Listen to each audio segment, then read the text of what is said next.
안녕하세요. 투데이 안경 코리아마켓 손유빈입니다. 안녕하세요. 박수진입니다. 6월 FOMC에서 기준금리 동결 전망이 우세해지는 가운데 부채 한도 합의안 표결을 앞두고 미증시는 속도 조절에 나섰습니다. 6월 첫 거래일 국내 증시도 방향성을 잡지 못하고 보합권에서 마감을 했는데요. 주도주로 부상 중인 반도체주는 이틀 연속 쉬어가고 엔터주가 엔터사부터 제작사로 매기가 확산되면서 주목을 받는 모습이죠. 네, SAMG 엔터, 레목레인, 유 등 콘텐츠 제작사들이 다양한 신작 기대감에 주목받고 있는데요. JYP, 하이브, YG 엔터 등 엔터사들도 여전히 좋은 흐름이지만 SM은 엑소 일부 멤버와 계약 분쟁이라는 돌발 악재를 만나며 급락했습니다. 여전히 방향성을 탐색 중인 6월의 첫 거래일, 투데이 안경 코리아마켓 첫 번째 이슈픽의 주인공은 누구일까요? 네, 6월 FOMC 회의에서 금리 동결에 대한 전망이 점차 커지고 있습니다. 금리 인상 사이클 중에서 가장 좀 주목을 받는 섹터 중에 하나는 바로 제약 바이오입니다. 투데이 안경 이슈픽 첫 번째는 항암제 올림픽 아스코 곧 개막입니다. 항암제 올림픽 아스코를 앞두고 현지 시간 6월 2일부터 또 6일까지 시카고에서 개최가 되는데 수많은 신약 개발사와 진단사들의 암 치료제 개발 동향 그리고 임상 결과를 발표하는 행사로 국내에서도 유한양행과 레고캠바이오, 지시셀, 루닛 그리고 카나리오 바이오와 HLB 등이 참가할 예정으로 되어 있습니다. 오늘 약세장 가운데서도 바이오주가 전반적으로 흐름이 양호했죠. 네, 바이오주 오늘 전반적으로 투자 심리가 회복되는 분위기였습니다. 참가 기업 중 카나리아 바이오가 이틀 연속 상승하며 33,000원대를 돌파했고요. 루닛도 3거래 연속 상승하며 52주 신고가를 다시 썼습니다. 또 유한양행, 레고캠 바이오, 지시셀 등도 동반 상승하며 마감을 했습니다. 항암제 올림픽 이슈에 이은 투데이 안경 이슈픽 두 번째 주제도 소개해 주시죠. 네, 투데이 안경 이슈픽 두 번째는 로봇 핵심 부품 감속기 증산 경쟁입니다. 로봇의 관절마다 들어가는 핵심 부품인 감속기를 생산하는 국내 업체들이 경쟁적으로 증설에 나서고 있습니다. 2025년 말까지 2배 이상으로 증가할 전망인데요. 최근 관련주들이 조용하게 상승 시동을 걸고 있죠. 네, 감속기 대장주죠. SPG와 SBB테크가 5월 저점을 조금씩 상향하며 바닥을 다지면서 기대감이 높아지고 있습니다. 6월 첫 거래일 두 종목 모두 기분 좋게 상승 출발했습니다. 로봇 시장 확대와 함께 동반 성장하는 감속기 업체, 종목별로 경쟁력과 생산 능력 꼼꼼히 비교해 보셔야겠습니다. 네, 투데이 안경 이슈픽 종목은 바이오와 감속기 관련주 가운데서 가장 뜨거운 관심을 받은 카나리어 바이오와 HLB, SPG 그리고 SBB테크입니다. 투자자 여러분 이 종목 매수하셨나요? 매도하셨나요? 아니면 아직 고민하고 계신가요? 종목들의 차별화된 맞춤 전략과 최적화된 매매 타이밍 포착해 보겠습니다. 매도의 기술 지금부터 시작합니다.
종목별 최적화된 매매 타이밍을 포착해보는 매도의 기술 함께할 두 분 먼저 소개를 해드리도록 하겠습니다. 최충성 와우넷 파트너, 정경민 IBK투자증권 판교 WM센터 차장과 함께합니다. 어서 오세요.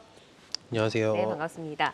투데이 안경 이슈픽 첫 번째는 항암제 올림픽 아스코 곧 개막이었습니다. 항암제 올림픽으로 불리는 아스코가 하루 앞으로 다가왔는데 이번에는 바이오주 투심을 확 깨워줄 수 있는 모멘텀으로 작용을 할 수 있을지 좀 궁금합니다. 투자자들이 먼저 좀 어떤 이슈에 귀를 기울여 봐야 할까요? 네, 뭐 개인적인 관점에서 먼저 좀 말씀을 좀 드리자면 역시 이제 알테오젠 또 레고캠 바이오 같이 이제 늘 강조드렸던 이제 ADC 기술 이 반영된 그런 후보 물질들이 빅파마들과의 페어링이 얼마 남지 않았거든요. 그래서 과연 이제 어느 빅파마와 또 뭐 짝짓기가 이루어질 수 있을까 이게 좀 관심이 좀 있고 오늘 뭐 불을 뿜는 주가를 보였습니다. 루닛의 16개, 17개에 달하는 초록 발표에 AI 기술이 접목된 신약 개발의 가능성 이 두 가지를 개인적으로 가장 좀 높게 관심 있게 좀 보고 있고요. 이제 뭐 기타 뭐 유한양행의 뇌전이 관련해서 뭐 레이저 티닙의 임상 발표와 뭐 이런 관심도 어느 정도는 좀 있습니다만 역시 이제 빅파마들이 관심을 갖고 있는 바이오 신약 개발 기업들과의 기술 수출과 함께 후보 물질을 확보하려는 그런 움직임이 저는 이제 올해와 내년까지 좀 이어질 걸로 좀 볼 수 있어서 하나를 딱 찍자고 본다면 역시 ADC 기술 쪽이 조금 관심을 얻어가지 않을까 이렇게 좀 보고 있습니다. 이제 6월에 그 아스코를 앞두고 지금 바이오주가 좀 주목을 받고 있는데 오늘 매도의 기술에 오른 두 종목은 카나리아 바이오와 HLB입니다. 지금 이제 두 분의 사인을 보니까 HLB 같은 경우는 두 분 다 고를 주셨고요. 카나리아 바이오는 최충성 파트너는 스탑, 정경민 차장은 고를 주시면서 엇갈린 신호가 켜져 있습니다. 자, 카나리아 바이오부터 한번 보겠습니다. 카나리아 바이오 이틀 연속 좀 상승을 하면서 오늘 12%도 강세로 거래를 마쳤습니다. 3만 원을 재돌파를 했는데 최충성 파트너 의견 먼저 좀 들어볼까요? 네, 일단은 제가 스탑을 말씀드린 거는 뭐 기존에도 좀 동일한 맥락으로 좀 기술적으로 좀 이탈됐던 그런 부분이 있기 때문에 오늘 이제 아침에 제가 원고 준비를 좀 할 때만 해도 조금은 약세를 좀 보이고 있었는데 일단 오후 들어서 좀 투심이 회복이 되면서 양봉을 좀 만드는 그런 모습이고 제가 좀 원하던 61선도 살짝 돌파 시도를 하는 모습이었거든요. 어쨌든 기술적으로 좀 자리 잡는 구간에 진입을 했기 때문에 지금 딱 매수를 하는 그런 전략보다는 일단은 전반적으로 제약바이오 투심이 좀 회복되는지 좀 지켜보실 필요가 있고 일단 최근에 제약바이오가 좀 약세 보였던 건 사실 불안정한 그런 매크로 이슈도 있었고 섹터 분위기 전반에 좀 필요한 그런 환기가 좀 필요했던 것 같은데 일단 아스코나 바이오 USA 이런 부분들도 있기 때문에 이런 부분들이 조금 전반적으로 섹터에 좀 확장되는지 좀 지켜보시고 진입하시면 어떨까 해서 일단은 좀 스탑을 보수적으로 말씀을 드렸습니다. 늘 약간 좀 보수적으로 보시잖아요. 근데 이제 오늘 카나리아 바이오는 이제 장 초반에 보실 때는 확실하게 스탑이었는데 네. 지금은 그래도 조금 더 좀 고에 좀 가까워진 듯한 의견이네요. 한 번만 더 한 번만 더 확인이 양봉을 되면 좀 들어가겠다. 주면 알겠습니다. 좋겠습니다. 네. 그럼 정경민 차장께서는 이제 고 사인을 주셨는데 카나리아 바이오 좋게 보시는 걸까요? 네, 뭐 이제 뭐 이 종목은 굉장히 좀 호불호가 나뉘는 종목이긴 해요. 근데 역시 이제 아스코의 일정상 모멘텀이 좀 살아 있고, 이것도 발음도 어렵습니다. 오레고 보호마페 그 16개국 162곳에서 진행되고 있는 글로벌 임상 3상이 이제 난소암이라는 어쨌든 이렇게 크지 않는 이제 그런 시장성일 수는 있겠습니다만 임상 3상이 주는 그런 현시감이 좀 있기 때문에 그런 부분이 좀 반영되고 있다라고 좀 생각이 들어서 그 사인을 좀 드렸고요. 물론 이제 뭐 임상 2상하고 거의 뭐 동시에 진행되다시피 한 그런 부분이다 보니까 임상 진행에 따라서 1상, 2상, 3상 이렇게 밸류가 커나가는 이제 그런 과정이 뭐 기대보다는 좀 못할 수는 있겠습니다만 뭐 환자 모집도 완료가 됐고 그리고 중간값도 공개가 되고 그리고 비교군 대비해서 생존 기간이 뭐 30개월이나 좀 증가했다는 이상 결과를 바탕으로 들어가는 3상이기 때문에 생각보다는 시장에서 뭐 거기에 걸맞는 기대치를 주가로 좀 반영을 해주고 있다라고 좀 생각이 들고 뭐 이런저런 노이즈에도 주가가 뭐 2만 원대 후반을 좀 지켰던 걸로 봤을 때는 반등의 가능성이 조금 더 높지 않을까 이렇게 좀 보고 있습니다. 그렇죠. 처음에 이제 오레고 보마브로 카나리아 바이오가 이제 시장에 처음 좀 등장을 했을 때는 사실 시장에서 좀 우려감이 담긴 시선이 좀 많았던 것 같은데 지금은 어쨌든 임상을 진행을 하면서 유의미한 결과를 좀 창출을 하고 있다라고 말씀을 주셨습니다. 자, 그럼 최충성 파트너께서는 한 번 더 확인을 하면 들어가겠다라고 하셨잖아요. 그러면 이제 아스코에서 이제 전시 부스를 마련을 해서 적극적으로 좀 소통을 하겠다라고 카나리아 바이오 쪽에서 좀 이야기를 한 상태인데 어떤 좀 큰 성과의 창출은 기대하기가 좀 어려울 것이다라고 좀 보시는 걸까요? 네, 뭐 당장의 것보다는 조금 미리 움직인다. 뭐 지금 당장 매출이 찍히는 걸 보는 것보다는 미리 좀 알리는 그런 좀 역할을 하지 않을까 좀 생각을 하고 있고 일단 상업화 전략의 좀 일환으로 올해부터 적극적으로 관련해서 마케팅을 좀 진행하겠다라고 했고 사실 빠른 시일 내에 이걸 미리 좀 알리다 보면 사람들이 나중에 이제 필요할 때 임상이 진행이 됐을 때 일단 관련해서 좀 적극적으로 매출이나 이런 것도 성장을 좀 시킬 수 있기 때문에 그 부분을 좀 노린다라고 좀 보시면 좋을 것 같고 지금 당장에 어떤 뭐 성과를 뚝딱해서 얻는 그런 부분보다는 좀 멀리 보시고 보시면 좋을 것 같아요. 어쨌든 난소암 관련해서는 아직도 치료제가 좀 화학 항암제가 네. 대부분인 그런 상황이고 일단 관련해서 지금 임상 3상이 좀 성공을 한다면 사실 무조건적으로 써야 되는 그런 약품이기 때문에 일단 그런 부분에서 좀 포커스를 맞추시고 보시면 좋을 것 같습니다. 그러니까 앞으로 시장은 좋다. 그런데 이제 항암제와 이제 신약 개발을 하다 보니까 사실 실적 같은 경우는 아직까지 뭐 찍히진 않았잖아요. 영업이익도 지금 적자 전환을 한 상태고. 근데 뭐 이런 이 신약 개발사들의 주가 측면에서 보자고 하면 우리가 이제 기대감을 좀 더 크게 실어주고 지금의 실적이 큰 영향을 끼치지는 않기 때문에 또 이 부분은 좀 약간 논외로 보는 경향이 있는 것 같은데 향후 이제 투자자들이 조금 주목을 해볼 만한 일정이랑 모멘텀 어떤 거 좀 체크를 하면서 가야 될까요? 네, 일단 뭐 조심하셔야 되는 것부터 먼저 좀 말씀을 드리면 어쨌든 뭐 이런 임상의 결과치가 이제 주가의 가치로 어떻게 녹아드느냐 이게 뭐 핵심 아니겠습니까? 네. 그리고 또 이제 회사에 충분한 현금을 보유를 해서 추가적인 이제 조달 리스크가 있는지 없는지 이런 것도 주가에 굉장히 좀 중요한 부분이 좀 될 것 같아요. 그런 면에서 지금 현금이 굉장히 많이 감소를 했기 때문에 아무래도 뭐 임상 2상, 3상 뭐 거의 동시에 진행하다 보니 비용이 많이 소요가 됐겠죠. 그래서 이제 추가적으로 좀 조달을 한 게 아니냐 뭐 이런 좀 부담도 좀 어느 정도 좀 있습니다만 뭐 말씀드린 대로 임상 3상이 굉장히 좀 순항 중에 있는 걸로 좀 알려졌기 때문에 주가는 어느 정도 좀 하방 경직을 좀 가져갈 걸로 보고 있고요.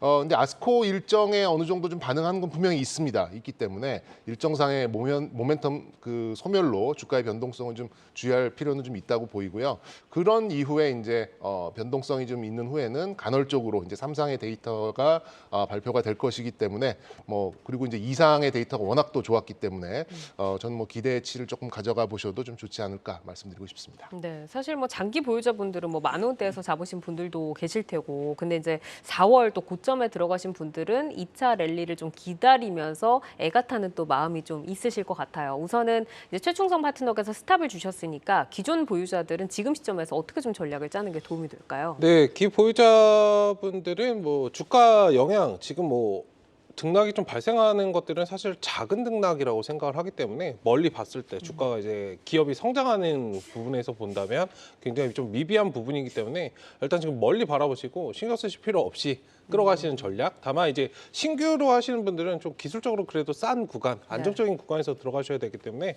아까 조금 스탑을 말씀을 드렸던 것이고 네. 어쨌든 61선 기준으로 좀 체크를 보시면 좋을 것 같은데 일단 61선을 오늘 돌파 시도를 조금 했습니다. 상단에 좀 위치하는 그런 자리가 오면은 33,000원부터 5,000원 사이 구간인데 저 자리에 좀 안착하는 모습을 보인다면 신규 매수도 충분히 가능하다. 다만 가격적으로 본다면 지금 사실 상관없이 3만 원짜리면은 묻고 따지지도 않고 사야 되는 그런 자리가 아닌가 좀 생각을 하고 있습니다. 사인은 지금 스탑으로 주셨는데 네. 약간 매수를 해도 좋은 자리로 지금 올라온 거네요.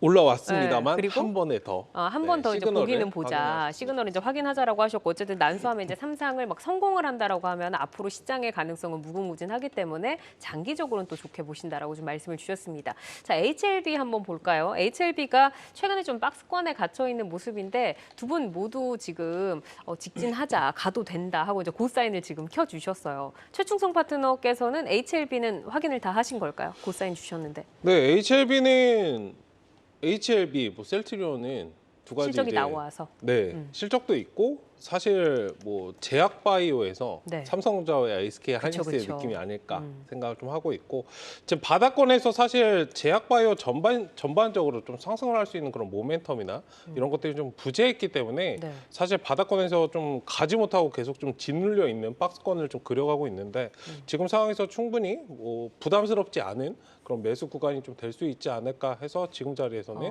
고를 말씀을 드렸습니다. 그러니까 바이오 섹터의 턴어라운드에서 셀트리온과 HLB가 끌어갈 것으로 예상이 되기 때문에 네. 지금은 고다라고 네. 좀 말씀 주셨고 정경민 차장께 좀 들어보겠습니다. 그러면 이 리보세라닙의 이제 상업화를 좀 앞두고 파트너사를 이번에 좀 물색을 하겠다라고 좀 밝힌 상태로 알고 있는데 아스코 참여해서 어느 정도 성과 좀 기대를 해볼 수 있을까요?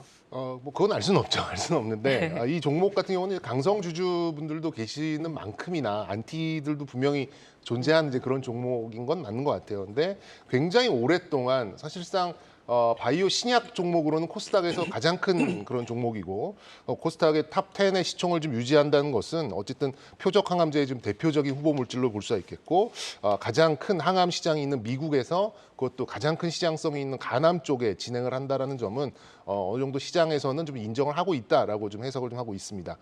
그동안은 이제 뭐 메자닌을 뭐 CB나 BW 이런 것들을 발행을 해서 다른 바이오기 계열사들로 편입을 하고 막대한 자금이 들어가는 임상 실험 때 그때 어쨌든 자금 조달에 좀 성공을 했기 때문에 애써 무시할 필요는 없다라고 좀 생각이 들고요.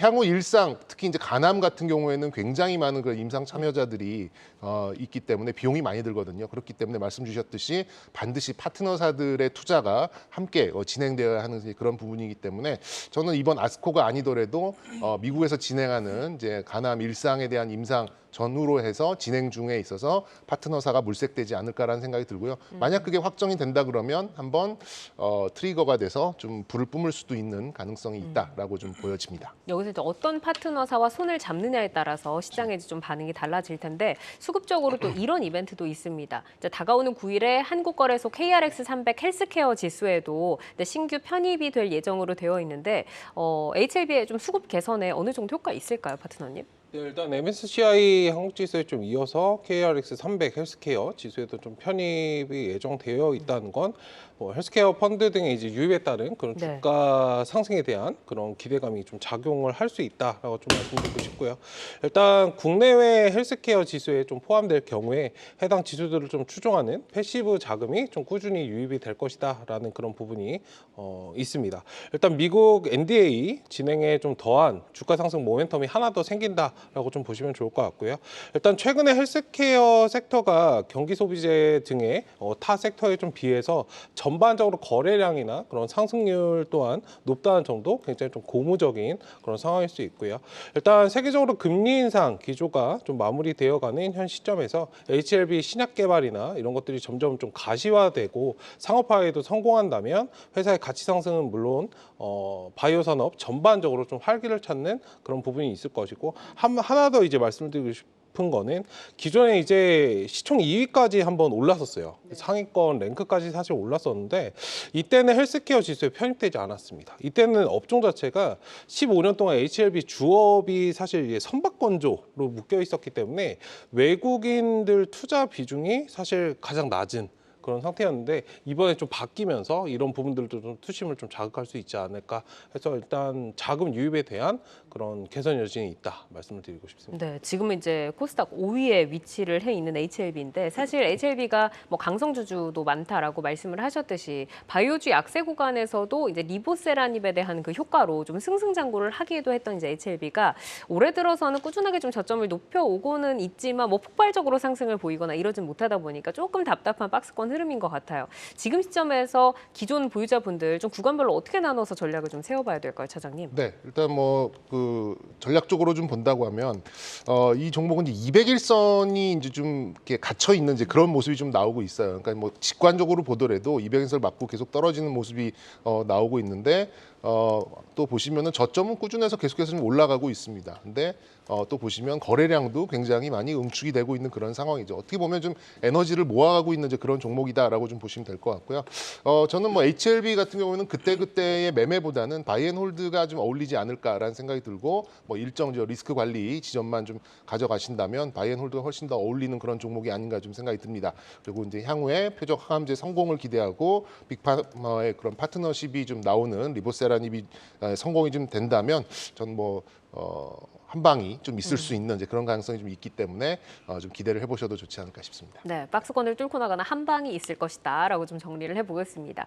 자, 이어서 이제 로봇 감속기 관련주를 보겠습니다. 국내 업체들이 빠른 속도로 증설에 나서면서 2025년 말이 되면 현재 생산 규모의 2배 이상이 될 것이다라는 전망이 나왔습니다. 뭐 우리가 이제 로봇 섹터에서 봤을 때 감속기 굉장히 중요하다라고 많이들 강조를 해주시는데 그만큼 뭐 시장에서 수요가 늘어나고 있다는 반증이 아닐까라는 생각이 생각이 들어요. 이 감속기 시장의 이런 증설과 확대 어떤 시각으로 접근을 해봐야 될까요? 네, 일단 감속기는 로봇의 좀 관절마다 좀 들어가는 그런 부분인데 일단 국내 업체들이 좀 경쟁적으로 증설에 좀 나서면서 관련해서 이제 배수가 이제 2배 이상 좀 증가할 것으로 예측되고 있는 그런 상태이고 특히 이제 우리나라랑 중국에서 감속기는 상대적으로 좀 저렴해서 레인보우 로보틱스나 뭐 두산 로보틱스 등 협동 로봇 회사들이 가격 경쟁을 좀 확보하는 중요한 좀 수단으로 작용을 하고 있지 않나라고 좀 말씀드리고 싶고 일단 충분한 해외 수요를 좀 확보하지 못할 경우 감속기 가격이 좀 인하 경쟁으로 좀 들어갈 수 있기 때문에 일단 지금 뭐 국내 1인 두산 로보틱스 같은 경우에는 25년까지 협동 로봇 생산 능력을 연간 이제 5,000대 수준으로 좀 제시한 바도 있고요. 일단 지금 경쟁력을 좀 확보하기 위해서 증설을 좀 많이 하고 많이 좀 찍어내는 것이 아닌가 좀 보고 있습니다. 네. 이제 협동 로봇 시장과 함께 이제 동반 성장을 하는 감속기 업체에서 저희가 이제 오늘 볼 종목은 양대장이라고 할 수가 있죠. SPG 그리고 이제 SBB테크를 볼 텐데 두 종목 모두 고신호등이 지금 들어와 있습니다. 자, SPG부터 한번 질문을 드려볼게요. 뭐 감속기 대장주 SPG 빠질 수가 없죠. 5월에 좀 예쁘게 바닥을 좀 다지고 좀 올라가는 그런 좀 모습을 보이고 있는데 최충성 파트너께서는 이 종목 지금 고사인 주셨는데 워낙 또 보수적이신데 감속기는 다 고사인이에요. 네. 이 종목부터 한번 들어볼까요, 이유를? 네, 일단 기존에 좀 상승 후에 적절하게 좀 한 달 정도 좀 눌리면서 좀 우상향 박스권을 좀 자리 잡아가고 있는데 일단 횡보하고 재상승을 좀 준비하는 그런 모습이고 최근에 이제 AI나 로봇 관련주도 반도체 이슈가 좀 나오면서 엔비디아 이슈 나오면서 관련된 섹터들도 좀 자리를 잡아가고 있는 모습이기 때문에 매수 관점 좀 유효하다라고 좀 말씀드리고 싶고 다만 이제 1차적으로는 딱 4만 원 구간 기존에 이제 고점 자리 근처인데 저 자리까지 목표를 좀 보시면 좋을 것 같고요. 지금 상황에서는 사실 추세적으로 상승을 좀 이끌어갈 수 있으나 이제 신고가 달성하면서 좀 눌렸다가 이제 쉬어가는 구간들이기 때문에 일단 수급이 지금은 좀 중요한 그런 자리이지 않을까 네. 말씀을 좀 드리고 싶습니다. 우선은 이제 3월 고점을 향해서 달려가는 그 모양을 좀 예상을 해주셨고 정금민 차장께도 이제 질문 드려보겠습니다. SPG가 현재는 연 10만 개 수준의 감속기 생산 능력을 갖추고 있는데 하반기에는 15만 개로 확대를 좀 한다고요. 그러면 이제 고객사가 있으니까 증설을 하는 게 아닐까 싶은데 주요 고객사가 어디인지 그리고 이익은 얼마나 조금 늘어날 수 있을까요? 네, 뭐 감속기가 핵심이고요. 일단 다양한 형태로 다양한 업종에 공급했던 레퍼런스가 굉장히 많기 때문에 당연히 뭐 캐펙스 투자가 큰 그런 이제 규모가 큰 기업 쪽으로 매출이 높을 수밖에 없지 않을까 좀 보여지고 있고요. 일단 고객사는 뭐 삼성전자, LG전자, 현대차, 기아, 코웨이 뭐 국내 뭐 대표적인 이제 그런 기업들과 좀 납품을 하고 있고 뭐 이런 좀 역시 이제 반도체와 자동차의 그런 대표 기업이죠. 해외는 G 그리고 월풀, 일렉트로닉스, 뭐 하이얼 이런 가정업체가 좀 중심이 좀 되고 있습니다. 그렇기 때문에 뭐 삼성과 현대차가 캐펙스 투자, 공장 증설 계획이 굉장히 많이 있잖아요. 아무래도 그거에 맞춰서 SPG도 이제 좀 증설을 하려고 하는 건데 보통 이렇게 되면은 이제 초반에 좀 비용이 좀 들어갑니다만 이제 규모의 경제 쪽으로 영업 레버리지 쪽으로 좀 넘어갈 수 있기 때문에 아무래도 이제 올해보다는 내년 내후년에는 어느 정도 좀 성장성을 조금 더 빠르게 올릴 수 있지 않을까 이렇게 좀 생각하고 있습니다. 지금 이제 국내외 주요 고객사들로 규모의 경제로 성장을 해나갈 것이라고 말씀을 해주셨는데 로봇 시장도 그렇잖아요. 지금 뭐 성장 초입 산업이기 때문에 앞으로 우상향 사이클이 뭐 예상이 되어 있다라고 하는데 SPG가 어느 정도나 그 감속기에서 경쟁력을 갖고 있는지 궁금하고 이익도 계속해서 우상향하는 거 좀 기대를 해봐도 될까요? 네, 일단 실적적으로 올해 1분기에 이제 레인보우 로보틱스 같은 경우에는 매출액이 31억 원을 좀 달성을 했고요. 영업 손실은 234억 원을 좀 기록을 했습니다. SBB테크 같은 경우에는 매출액이 13억 원, 영업 손실은 10억 원을 좀 기록을 했는데 대부분 이제 로봇 관련된 그런 업체들이 영업 손실을 좀 기록을 했었는데 SPG는 오히려 거꾸로 영업 이익을 60억 원을 좀 달성을 했습니다. 일단 SPG는 뭐 유성 감속기나 이런 것들을 정밀 감속기 뭐 부분에 개발 및 양산, 설비 투자를 좀 지속적으로 하고 있는 그런 기업이고 국내에서 유일하게 유성 SH, SR, 정밀 감속기 모두 양산이 가능한 그런 경쟁력을 좀 인정받아서 사실 소재 부품 장비 으뜸 기업으로 좀 지정된 그런 부분도 있고 어쨌든 해외 매출 비중이 76% 뭐 22년 매출액 기준인데 해외 매출 비중이 좀 높다는 상당히 것에 높네요. 네, 포인트를 좀 잡으시고 글로벌적으로 이제 정밀기계 부품 기업이다 좀 지켜보시면 좋을 것 같아요. 사실 국내에는 수입을 해서 쓰는 경우가 굉장히 좀 많기 때문에 일단 그런 부분에서 대내외적으로 좀 높게 인정받는 그런 로봇계 핵심 기업이 아닌가. 네, 그러니까 내수뿐만 일단은, 아니라 네. 수출로도 인정을 받고 있다. 네, 그렇기 때문에 우상향을 좀 꾸준하게 기대하셔도 된다라고 말씀을 드리고 싶습니다. 이 사실 이제 그 로봇 섹터가 이제 연초에 굉장히 흥행을 했었는데 그 당시 뭐 트레이딩 하는 분들도 계셨지만 좀 나는 미래를 보고 장기로 보유하겠다 하는 분들도 좀 많은 섹터인 것 같습니다. 지금 뭐 3월 고점에 들어가신 분들도 5월 들어서는 점차 저점을 좀 높이고 있어서 나는 그냥 오래 가져갈게 하는 분들도 계실 것 같은데 기존 보유자분들 좀 전략 어떻게 세워가면 좋을까요, 차장님? 네, 뭐 로봇이라는 이제 첨단 산업이고 하지만 이제 현실로 보자면 부품 사업이에요. 어쩔 수 없습니다. 그 기계 부품과 같은 이제 그런 취급을 받고 있기 때문에 영업이익률이 5% 전후 정도 나오는 이제 그런 부분이다 보니까 과도한 멀티플은 매도의 명분이 되기 마련이 아닐까 이렇게 좀 생각하고 있습니다. 그렇기 때문에 현재 7천억이 넘는 지금 시가총액에 뭐 영업이익이 한 300억에서 350억, 순이익은 250억에서 300억 수준이라면 저는 뭐 한 25배 수준으로 좀 보고 있거든요. 그래서 30배 이상이 되는 이제 그런 시점은 조금 과도할 수 있겠다라고 볼 수 있어서 전고점 정도 우리 대표님하고 좀 비슷한 의견인데 전고점 정도를 지금 가늠을 하시면 좀 좋을 것 같고요. 그래서 이제 PER 20배 밑에서는 매수, 30배 이상에서는 매도라고 본다면 이 정도의 박스를 그릴 수 있을 것 같아요. 그렇게 본다면 한 4만 원까지는 열어두시고 접근하셔도 좋지 않을까 싶습니다. 네. 자, 그러면 바로 이어서 SBB테크로 넘어가 보도록 하겠습니다. SBB테크도 계속해서 좀 하락을 가파르게 이어오다가 5월에는 저점을 조금 높이면서 하락세가 진정이 됐습니다. 두 분 역시 여기에도 이제 고 사인을 주셨는데 최충석 파트너의 고 이유를 먼저 좀 들어볼까요? 네, 일단 기술적으로는 좀 다듬는 시간적인 여유가 필요한 그런 시간대이지만 가격적인 좀 메리트가 있기 때문에 일단 섹터적인 측면에서도 아까 이제 SPG 같은 네. 경우에 좀 우상향 그림을 좀 그리고 있고 언제 상승을 좀 하더라도 이상하지 않은 그런 위치라고 좀 판단이 들어서 어쨌든 같은 섹터이기 때문에 일단은 좀 지켜볼 만한 그런 기업이다라고 좀 말씀을 드려서 고를 말씀을 드렸습니다. 네, 많이 좀 하락을 했죠. 네. 이제 SBB테크 같은 경우에도 이제 증설 절차에 좀 들어간 걸로 알고 있는데 증설 효과가 좀 가시화될 수 있는 시점은 언제부터일까요, 차장님? 아직은 이제 로봇보다는 좀 베어링 쪽 매출이 훨씬 큰 상황이에요. 그래서 이제 결국 이제 업프론트가 그 상위에 있는 기업들이 증설을 먼저 해야 될 거고 거기에 필요한 설비에 로봇 기업들이 얼마나 많이 납품을 하는가가 결정이 되어야 되고 그렇게 되면 이제 감속기 기업들이 나중에서야 그런 낙수 효과를 좀 볼 수 있는 이제 그런 상황이다 보니까 단기적으로 뭐 실적이 확 뛰어오를 가능성이 솔직히 말씀드리면 크진 않습니다. 크지 않는 그런 상황이고 그리고 이제 정밀한 로봇 부품이 아니라 아직까지는 이제 기계 부품, 소모품의 좀 일부의 개념이다 보니까 영업 마진도 아까 말씀드렸듯이 잘 나와야 5%, 6% 정도예요. 그렇기 때문에 이제 증설 효과가 가시화가 되는 그런 시점은 아무래도 전방의 업체들의 캐펙스가 본격적으로 투입되는 올 하반기 이후가 좀 될 것 같고 근데 뭐 로봇이야 이제 그런 실적에 의해서 움직이는 종목들은 아니기 때문에 이제 독자적인 그런 펀더멘탈의 견인이 되는 이제 그런 종목이라기보다는 로봇 섹터의 전반적인 이제 분위기와 투자 심리에 의한 이제 그런 편승이 훨씬 더 주가에 직접적인 요인이 좀 될 수 있기 때문에 네. 이 종목은 뭐 저점만 뚫고 내려가지 않은 상황이라면 언제든 간헐적인 강세가 나올 수 있겠다라고 좀 볼 수 있겠습니다. 알겠습니다. 어쨌든 그래도 뭐 소프트웨어가 아니라 이제 부품이기 때문에 감속기 자체가 영업이익이 그렇게 크지는 않다. 이 부분도 좀 이렇게 알고 가자라고 말씀을 주셨고 지금 뭐 보유자들 좀 매력적인 가격대라고 하셨는데 지금 이제 갖고 계신 분들은 좀 어떻게 전략 짜갈까요, 파트너님?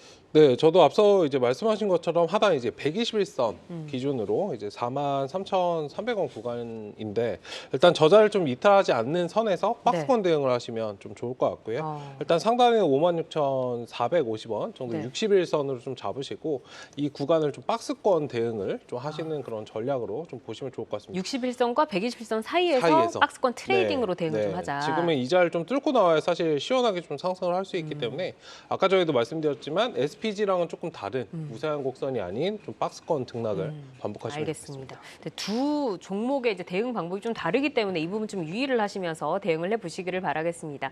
자, 저희의 종목들은 현재 주가와 현재 모멘텀을 기준으로 저희가 제시를 해드리기 때문에 시장의 상황에 따라서 변동이 될 수 있다는 점도 유의를 해주시기를 바라겠습니다.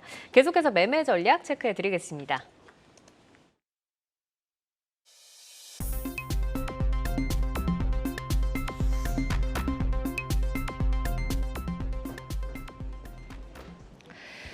장 마감 후 4시부터 6시까지 진행되는 시간의 투자리그, 시간의 거래 동향 만나보는 이 시각 시간의 단일가입니다.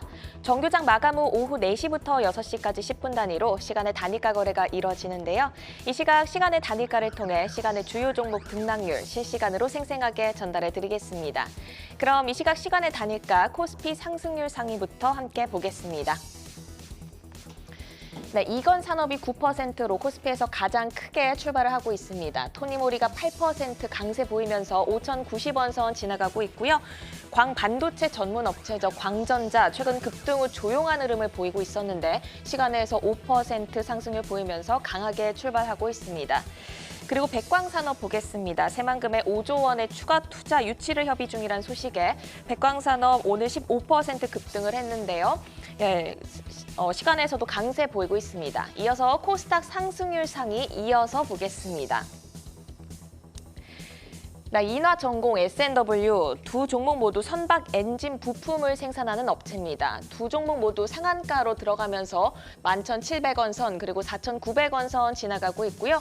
DTNC가 8% 강세 보이고 있고 제3자 배정 유상증자를 발표한 RF셈이 6.9% 상승하면서 25,450원 선 지나가고 있습니다. 계속해서 시간의 단일가 코스피 하락률 상위 보겠습니다. 화학 섬유 소재 전문 기업인 휴비스가 2.9% 하락하면서 가장 크게 밀리고 있습니다.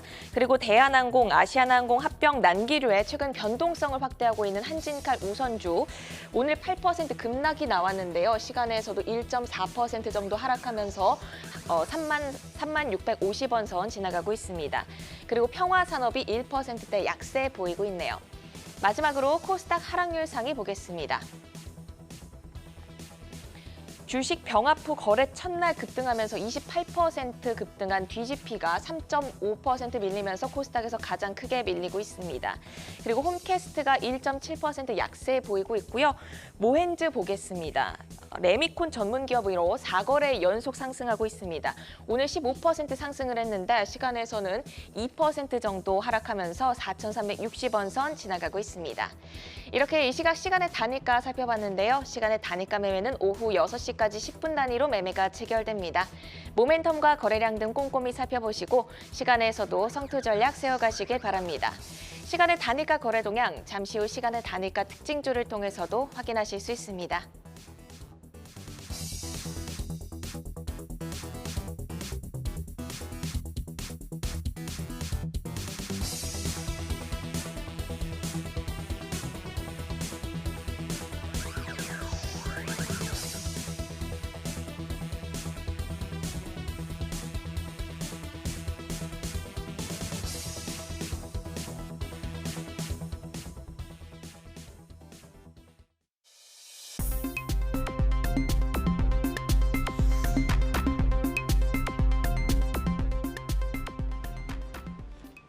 다양하게 부각되는 이슈와 모멘텀 속에서 우상향할 주인공 누가 될까요? 투데이안경 코리아마켓 오늘의 라이징 스탁 세 분의 종목 화면으로 먼저 확인해 보도록 하겠습니다. 자, 홍혜진 파트너 TLB, 최충성 파트너 티움바이오, 정경민 차장 HL만도 가지고 오셨는데요. 홍혜진 파트너의 종목 먼저 만나보도록 하겠습니다. 자, TLB 라이징 포인트 먼저 만나볼까요? 네, 일단 오늘도 시장을 보신 분들 아마 아시겠지만요. 반도체가 생각보다 상당히 좀 잘 버티는 모습입니다. 주도주 역할을 좀 제대로 하고 있다고 좀 보시면 될 텐데 TLB는 반도체 업황과 굉장히 좀 밀접한 연관이 있습니다. 메모리 모듈 기판, 그다음에 SSD 기판을 생산하고 있는 기업이죠. 그렇기 때문에 사실상 지금은 실적 때문에 올라간다라고 보기보다는 삼성전자 하이닉스의 감산 효과, 그러니까 업황 바닥이 찍혀지면 앞으로 개선될 수 있을 만한 어떤 상황들이 있기 때문에 반도체 바닥 기대감이 상당히 좀 크게 작용하는 시장에서 TLB도 그 안에 수혜주다라고 좀 보시면 될 것 같습니다. TLB가 이제 국내 대표 인쇄회로 기판 업체인데 반도체 업황과 연동되는 사업 구조 그리고 이제 삼성전자와 마이크론 이런 이제 고객사의 강점을 좀 꼽아주셨습니다. 자, 그럼 TLB 반도체와 함께 하반기에 좀 주도주로 우상향할 수가 있을까요? 일단 지금 시장에서도 사실상 전고점 박스권에 살짝 좀 넘어왔는데 그 역할은 삼성전자 하이닉스의 역할이 굉장히 좀 중요했죠. 그다음에 2차 전지 같은 경우도 LG엔소 이런 흐름이 상당히 좀 좋았죠.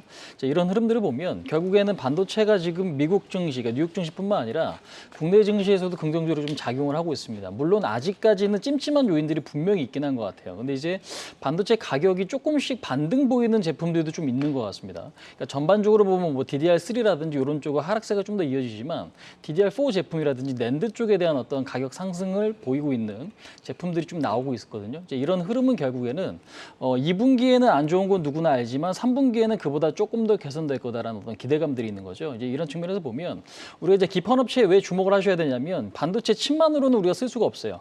칩이 나오면 그 칩을 기판에 지금 실장을 시키는 작업이 거쳐져야 되는데 이게 결국에는 기판이 굉장히 조금 중요한 부분들. 그러니까 지금 반도체 업황이 살아나면 그러면 자연스럽게 기판에 대한 수요도 같이 증가된다라고 좀 보시면 되겠습니다. 근데 이제 그 제품에서 메모리 모듈용 PCB를 좀 만들고 SSD용 PCB를 좀 만든다라는 거죠. 근데 이제 중요한 게 이런 어떤 전반적인 어떤 상황들이 앞으로의 기대감이 조금 더 지금 큰 상황에서 동사가 가장 좀 큰 수혜주 중에 하나가 좀 될 수 있다는 부분은 결국에는 뭐 삼성전자라든지 하이닉스, 그다음 마이크론까지도 고객사가 굉장히 좀 다변화되어 있다는 게 좀 긍정적인 부분인 것 같습니다. 그래서 올해 1분기 실적도 생각보다 조금 나은 상황이었고, 그다음에 지금 현재로서의 주가의 흐름도 상당히 좀 탄력적인 모습이기 때문에 저는 지금 시점에서 관심이 상당히 좀 필요한 것 같아요. 차트 보시면서 이 부분을 좀 말씀드려보도록 하겠습니다. 일단은 큰 그림에서는 지금 현재 아마 대부분의 반도체 종목들 같은 경우는요, 박스권의 흐름들이 굉장히 좀 많을 것 같아요. 근데 이제 박스권의 종목들 같은 경우는 박스권에 대한 어떤 돌파 가능성이 있느냐, 이 부분이 굉장히 좀 중요한데, 기판 사업에 대한 어떤 성장 모멘텀은 동사 같은 경우는 DDR5거든요. 근데 이제 DDR5 같은 경우는 현재는 이제 데이터 센터, 그러니까 서버용에 대한 어떤 물량이 증가될 수 있다. 이 기대감들이 상당히 좀 큰 것 같습니다. 그래서 동사 같은 경우도 전고점에 대한 어떤 저항은 분명히 좀 받고 있긴 하지만 최근에 지금 보시면 급등 이후에 거래량이 양호하게 좀 줄어들고 있고, 그다음에 오늘 같은 경우는 하이닉스가 상승 전환됐습니다. 이런 흐름을 보시면 반도체 탄력은 아직까지 유지가 되고 있기 때문에 결국에는 관심이 좀 반도체 업종은 필요하고 그 안에서도 TLB에 대한 관심이 좀 필요하지 않나, 이렇게 좀 이야기 드릴 수 있을 것 같습니다. 네, 이제 반도체 꼭 필요한 기판이기도 하고 또 한 달 동안 지금 외국인과 기관도 계속 매집을 하고 있는데 앞으로도 좀 좋은 흐름을 보일 것 같다라고 좀 말씀을 주셨습니다. 자, 최충성 파트너의 종목으로 넘어가겠습니다. 티움바이오 가지고 오셨는데 라이징 포인트 먼저 만나볼까요? 네, 일단 제약바이오가 이번에 좀 강세를 좀 보이고 있고 학회 일정도 좀 있기 때문에 좀 지켜보셔야 되지 않는가 해서 일단 바이오 USA, 아스코 파트너링 프로그램 참석 이슈가 있는 티움바이오를 좀 체크해보자라고 좀 말씀을 드리고 싶습니다. 네, 지금 아스코를 비롯해서 일정 모멘텀을 짚어주셨고 자궁 내막증 치료제에 대해서 좀 이렇게 꼽아주셨는데 이 모멘텀들 얼마나 더 성장이 가능한지 들어볼까요? 네, 일단 티움바이오는 이제 희귀 난치성 질환 치료제 연구개발 전문 기업으로 좀 기억을 하시면 좋을 것 같고, 사실 이제 제약바이오는 어떤 종목들을 좀 봐야 될까 굉장히 좀 어려워하시는 분들이 많아서 투자 포인트 3가지 정도만 저는 체크를 하시면 좋을 것 같은데, 첫 번째는 이제 정부 투자하는 그런 기업, 두 번째는 임상이 임박한 그런 기업, 세 번째는 이제 희귀병 관련된 그런 부분을 좀 보시면 좋은데 이 기업은 세 번째에 좀 해당하는 그 기업이다라고 좀 보시면 좋을 것 같습니다.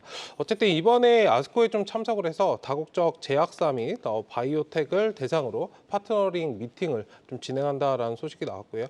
일단 개발 중인 파이프라인 중에서 자궁 내막증 치료제, 면역 항암제 등에 대해서 기술 이전 및 공동 연구 개발 등 파트너십에 대한 그런 토의를 좀 진행할 예정입니다. 일단 조금 전에 언급드렸던 자궁 내막증 치료제 관련해서는 작년 8월에 중국 한소제약의 중국 지역 개발 및 판권에 대해서 2,200억 원 규모의 이제 기술 수출 계약을 이력한 바가 있고, 일단 유럽 임상 이상 데이터가 내년 상반기 중에 좀 나타남에 따라서 글로벌적인 그런 부분으로 좀 진출할 수 있는 그런 활로도 열려 있기 때문에 일단 지금 좀 지켜보셔야 되는 그런 상황이 아닌가라고 좀 말씀드리고 싶고요. 주가 자체도 지금 바닥권에 좀 있는 상태로 보고 있기 때문에 일단 굉장히 좀 저평가되어 있고 기대감이 많은 그런 기업이다라고 좀 판단이 들어서 티움바이오를 좀 말씀드렸습니다. 네, 앞서서도 이제 저희가 바이오를 봤는데 이제 티움바이오를 지금 이제 원픽으로 꼽아주셨고, 그럼 이제 티움바이오가 최근에 좀 반등 시도에 나서는 것 같은데 어디까지 좀 올라설 수 있을까요? 네, 일단은 1차적으로 지금 제약바이오 전반적으로 수급이 강하게 들어오는 시기는 아니기 때문에 목표가는 조금은 보수적으로 잡으시면 좋을 것 같고요. 그래도 이제 스윙 관점에서 13,000원 정도, 전고점 중간 자리 정도로 체크를 해보시고, 일단 매수가는 오늘 11,140원에 종가가 마무리가 됐는데 일단 50원 구간 이하에서만 좀 매수를 들어가셔도 괜찮다. 손절 가격에 이제 1,500원 정도 짧게 좀 체크를 해보시고 지금 박스권 대응을 하시면 좋을 것 같고요. 저 13,000원짜리만 좀 시원하게 넘어주면 사실상 주가의 상승은 계속적으로 좀 이어질 수 있지 않을까 생각이 좀 들고 있습니다. 13,000원을 강하게 뚫어낸다고 하면은 이제 레벨업이 가능한 구간으로 또 말씀을 해주셨습니다.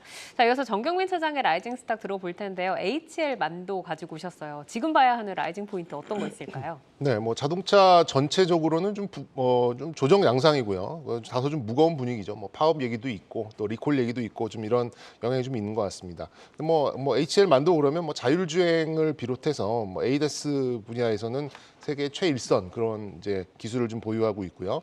근데 이제 실적 개선세도 굉장히 뚜렷하고 북미에 집중된 생산 시설이 있기 때문에 IRA에서도 뭐 허들 없다는 게 좀 강점이고요. 특히나 이런 또 우량주 같은 경우에는 이렇게 따라가는 흐름보다는 최근처럼 주가가 좀 약세일 때 그때 이제 모아가는 그런 전략이 뭐 현실에 있는 실전 매매에선 더 어울리다는 생각이 좀 있기 때문에 한번 선정을 해봤습니다. 네, 자동차 보니까 사실 약간 갈까 말까 하면서 조금 있는 것 같은데 또 테슬라가 다시 또 200선을 넘어서면서 약간 가는 성장 사이클을 좀 기대를 해봐도 좋을까 싶은데 만도 어떨까요? 일단 뭐 규모로나 기술력으로나 뭐 자동차 부품 기업들 중에서는 거의 뭐 탑티어라고 볼 수 있겠죠. 자동차 종목들의 투자 심리가 조금 제한되는 그런 모습이 좀 나오곤 있습니다만 외국인들의 매수에 힘입어서 조용히 좀 어느 정도 주가 개선은 나오고 있는 이제 그런 모습을 보여주고 있습니다. 특히나 이제 1분기에 턴어라운드에 또 성공을 하면서 올해 실적 전망치도 계속해서 좀 올라가고 있는 이제 그런 상황이고요. 말씀드렸듯이 이제 HL 만도의 경우에는 북미 지역에 주력 생산 거점이 굉장히 많이 있습니다. 그렇기 때문에 IRA에 선제적으로 대응할 수 있다라는 장점이 있고 또 최근 들어서 이게 좀 보시면 영업이익률이 굉장히 많이 좀 증가를 했어요. 역시 이제 엄청난 비용 부담이 됐었던 물류비와 원자재까지 조금 안정이 되면서 영업 레버리지가 발생하는 이제 그런 시기로 진입을 앞두고 있다 이렇게 좀 파악할 수 있겠습니다. 그리고 또 제가 보는 가장 큰 포인트 중에 하나는 작년에만 이제 자율주행 관련된 기술들을 HL 만도 계열사들에 있는 그런 모든 기술을 한데 이렇게 모아서 만도의 100% 지분 자회사로 HL 클레무브라는 회사가 좀 있습니다. 일단 수주가 3조를 좀 돌파하고요. 뭐 레이더, 카메라, 소프트웨어, 뭐 현재 레벨 3 정도의 자율주행 기술은 다 선도를 하고 있고 레벨 4 이상의 기술력도 지금 뭐 축적을 하고 있는 그런 단계이기 때문에 지금 뭐 갇혀 있는 멀티플도 조금씩 풀려나가지 않을까 이렇게 좀 예상하고 있습니다. 네, 지금 미리 모아가자라고 하셨는데 가격은 어디까지 보면서 모아가 볼까요? 일단 오늘 좀 아픈 음봉이 나왔어요. 근데 뭐 오히려 저는 뭐 매수에는 훨씬 더없이 좋은 기회가 됐다라고 좀 생각하고 있고요. 오늘 종가 미만에서 뭐 좀 모아가시면 될 것 같습니다. 45,000원대, 6,000원대 충분히 매수할 수 있는 그런 좀 자리가 좀 나올 것 같고 가장 중요한 리스크 관리는 이제 전 저점이었던 44,000원 선을 종가로 이탈할 경우에는 리스크 관리를 좀 하셔야 될 것 같고요.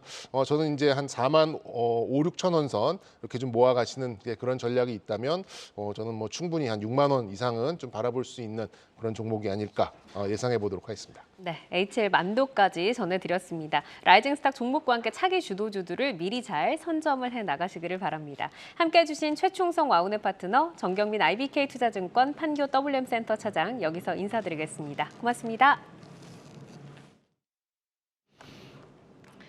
시간의 단일가 거래 속 특징주들을 따라가 보는 시간의 단일가 특징주 탑5입니다. 시간의 단일가 거래는 내일장까지 연결돼 움직이는 종목들이 많습니다. 오늘 함께 하시면서 매매 전략에 잘 활용해 나가시길 바랍니다. 그럼 특징주 5위부터 확인하겠습니다. VTG MT인데요. 일본 온라인 쇼핑몰 큐텐에서 VT 코스메틱이 4년 연속 1위를 했다는 소식에 화장품 사업 부분이 주목받으면서 오늘 9% 급등했습니다. 시간에서도 긍정적 분위기 이어지고 있고요. 강보합권에서 거래되고 있습니다. 4위 종목은 백광산업입니다. 새만금에 5조 원의 추가 투자 유치를 협의 중이다라는 소식이 전해지자 2차 전지 핵심 소재 업체인 백광산업이 부각되며 15% 급등했습니다. 시간에 거래해서 거래대금 1위 기록하면서 현재 4% 상승하고 있습니다. 3위 확인하겠습니다. 반도체 패키징 전문 업체인 시그네틱스 올라왔는데요. 3거래 연속 상승하다가 오늘 7% 급락이 나왔습니다. 하지만 시간에서 분위기 반전되고 있는데요. 거래량 1위 기록하면서 1.7% 상승하고 있습니다. 2위 보겠습니다. 광전자인데요. 광반도체 전문 업체로 최근 반도체주의 랠리에 힘입어 급등한 후 어제 5% 조정, 오늘은 강보합으로 마감하며 조용한 흐름을 보이고 있습니다. 시간의 거래에서 거래량 2위 기록하면서 강하게 상승하고 있는데요. 4.5% 상승하고 있습니다.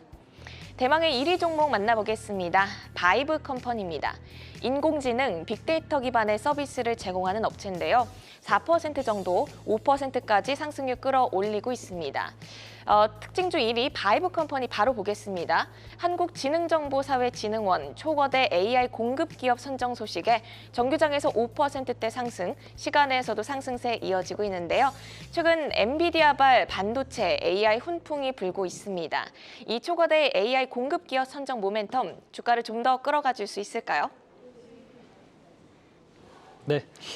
우리가 이제 바이브 컴퍼니 하면 뭐 아시는 분들도 계시리라 생각을 합니다. 근데 사실상 근데 이제 최근에는 AI 관련주가 하드웨어 쪽에 대한 어떤 중점적인 흐름이 좀 나타났습니다. 근데 최근에 소프트웨어 쪽으로 그 부분이 확대되는 그런 모습인데, 동사 같은 경우는 오늘 장중에 일단 뉴스가 좀 나왔습니다. 그러니까 지금 한국지능정보사회진흥원 이쪽에서 초거대 AI 활용 지원 사업 기대감이 있는 업체로 이제 그 선정이 좀 됐어요. 그래서 지금 마음 AI, 뭐 바이브 컴퍼니, 뭐 네이버, KT 이런 기업들이 좀 선정이 됐는데, 장중에는 2시 반 이후에 흐름이 조금 변했죠. 그다음에 그 흐름이 시간에까지 연동되는 이제 그런 모습들이 좀 발생을 했습니다. 바이브 컴퍼니 같은 경우는 사실상 빅데이터 분석 플랫폼이나 디지털 트윈 사업을 좀 하고 있죠.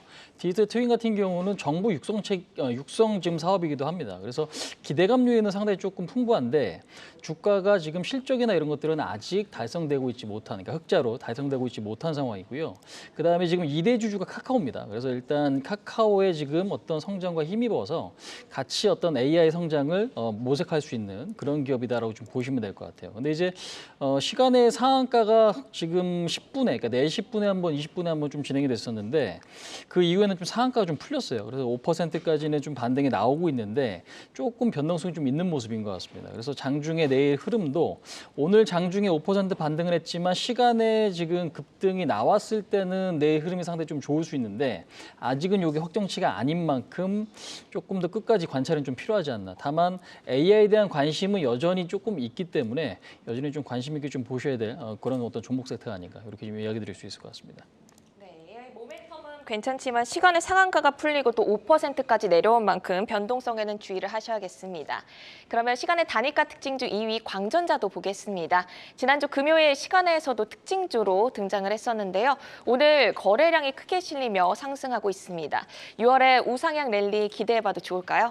광전자 같은 경우는 사실 LED 모멘텀과 반도체 모멘텀이 좀 같이 부각이 되고 있는 것 같습니다. 그러니까 두 가지 사업을 좀 같이 진행을 하고 있고요. 실적은 뭐 사실 1분기 실적은 내세울 거는 아직은 없는 것 같고 적자의 흐름을 좀 보여줬죠. 작년 하반기부터 좀 실적은 어려운 상황이었는데, 일단 이제 최근에 뭐 LED 관련주라든지 그다음에 지금 반도체 섹터가 이제 움직이다 보니까 그와 연동되는 모습들이 좀 나오고 있어요. 그래서 오히려 이제 5월 초부터 주가의 어떤 상승은 좀 강하게, 근데 이제 변동성은 좀 크게 나타나고 있습니다. 시간에서 한 4%대 좀 반등을 보여주고 있는데, 시장의 주도주가 일단 IT고요.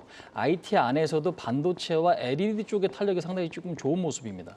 그래서 광전자도 그런 어떤 흐름과 연동될 수 있는 모습이기 때문에 끝까지 지금 한 4%, 5% 정도 상승을 좀 보여줄 수 있다고 하면, 지금 신고가 자리가 3,500원인데 그 자리까지는 아니더라도 한 3,000원에서 3,200원 라인의 어떤 안착 기대감, 이 부분들이 좀 살아있지 않을까. 그래서 결국 IT가 살아있으면 광전자의 기대감도 같이 가져보자, 이렇게 좀 말씀드려보도록 하겠습니다.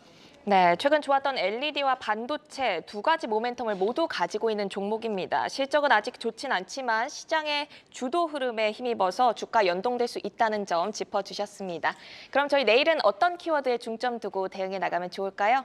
자, 제가 이제 화요일 날도 그런 말씀을 좀 드렸어요. 박스권 돌파에 대한 어떤 기대감을 좀 가져보자라고 말씀드렸는데, 아무래도 지금 박스권 상단에 대한 어떤 저항은 분명히 좀 있는 것 같습니다. 그래서 이번에는 박스권 돌파, 그러니까 박스권 돌파 후 안착, 그러니까 2,600에 대한 어떤 안착 시도를 좀 키워드로 좀 이야기를 좀 드려보도록 하겠습니다.